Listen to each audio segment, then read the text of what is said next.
Képzel egy szűkített nő. Kifogottja nyelvi halál. Azt hiszem, hogy most Baracskára bevonulunk a börtönbe. Válra. Válra, anya. Válra Válra.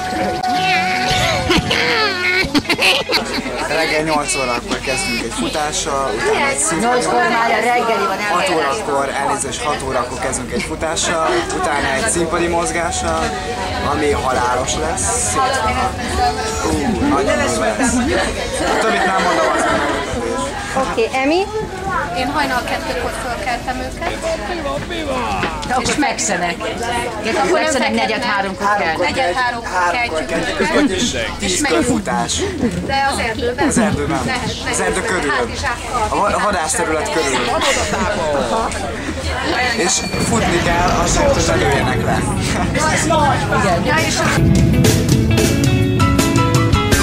Az idei táborban Valit csodálva, Godóra várva telhetnek napjaitok. érezzétek jól magatokat!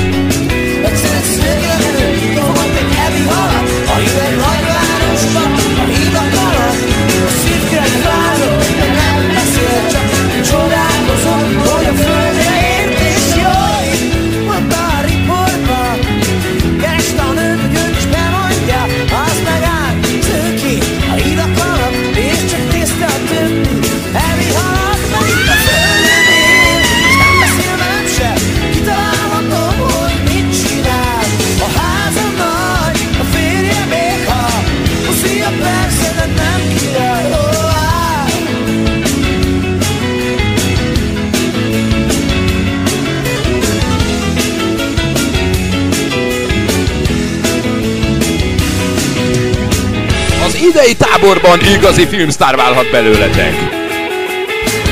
És tudjátok, no pia, no drog, no sex. Azaz kulturáltan szórakozzatok. Vagyis érezzétek jól magatokat.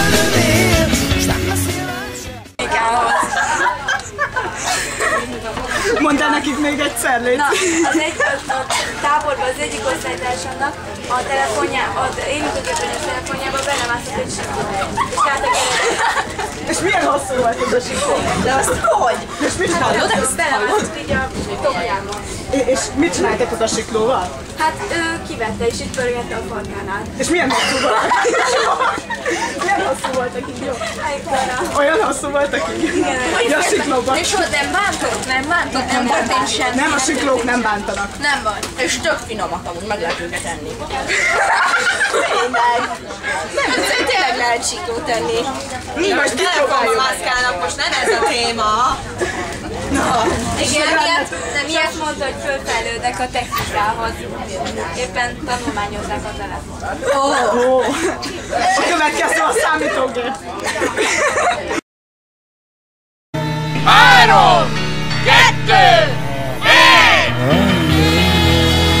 Ezennel indul a tábor! Tényleg?